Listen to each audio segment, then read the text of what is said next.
দর্শক, আমরা ঢাকা ১৭ আসনের চিত্র দেখতে পাচ্ছি। আমরা দেখতে পাচ্ছি সেনা প্রধান ওয়াকারুজ্জামান সেখানে গেছেন এবং তিনি সম্ভবত কিছুক্ষণের মধ্যে সেখানে তার গুরুত্বপূর্ণ ভোটটি প্রদান করবেন। সেখানে আমাদের সহকর্মী নিবিড় সাহাও আছেন। আমরা পরবর্তীতে তার সঙ্গেও যোগাযোগের চেষ্টা করব। আমরা নিবিড়কে দেখতে পাচ্ছি, তিনি এই মুহূর্তে আসলে হয়তো কিছুটা ব্যস্ত আছেন। সেনাপ্রধান ঢুকছেন এবং তার ভোটটি প্রদান করবেন। নিবিড়, আমাকে শুনতে পাচ্ছেন আশা করি? নিবিড়, আশা করি শুনতে পাচ্ছেন।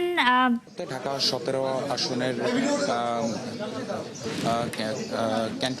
আদমজী ক্যান্টনমেন্ট কলেজে এসেছেন সেনাবাহিনী প্রধান জেনারেল ওয়াকারুজ্জামান। তিনি এই মুহূর্তে কলেজের ভেতরে প্রবেশ করেছেন এবং তার যে নির্দিষ্ট ভোট কক্ষ, সেই ভোট কক্ষে তিনি প্রবেশ করেছেন এবং এই মুহূর্তে তিনি তার ভোট দিচ্ছেন এবং কিছুক্ষণ আগেই কিন্তু ঠিক ২ মিনিট আগেই তিনি এই যে আদমজী ক্যান্টনমেন্ট কলেজ, সেই ক্যান্টনমেন্ট কলেজে তিনি প্রবেশ করেন এবং তিনি এই কলেজের ৩ তলায়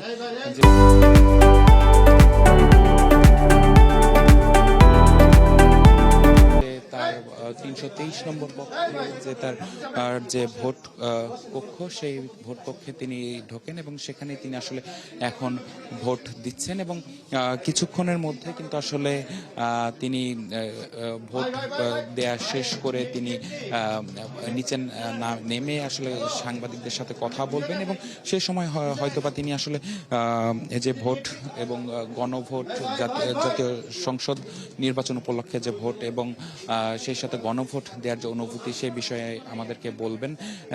আমরা হয়তোবা তখন আরো বিস্তারিত জানাতে পারবো। তো এই মুহূর্তে কিন্তু আমি দেখছি যে আসলে সেনাবাহিনী প্রধান জেনারেল ওয়াকারুজ্জামান তিনি এই মুহূর্তে ভোট কক্ষের ভেতরে তিনি তার যে ভোট, সেই ভোট দিচ্ছেন এবং আমরা দেখেছি এর আগে নৌবাহিনী প্রধান তার ভোট তিনি দিয়েছেন এবং সে সময় তিনি গণমাধ্যম কর্মীদের সঙ্গে কথা বলেছেন এবং সে সময় কিন্তু তিনি বিভিন্ন বিষয় নিয়ে আসলে কথা বলেছেন আমাদের সঙ্গে। যেমন তিনি বলেছেন যে আসলে আজকে এই নির্বাচনের মাধ্যমে নতুন যে সরকার ক্ষমতায় আসবে, তিনি বলেছেন যে সেই সরকার যেন আসলে আগের সরকারের মতো ভুল না করে, এমন প্রত্যাশা রেখেছেন নৌবাহিনী প্রধান। একই সাথে কিন্তু গণতান্ত্রিক অধিকার সুরক্ষিত রেখে ন্যায় বিচার প্রতিষ্ঠায় নতুন সরকার ভূমিকা রাখবে, এমনটাও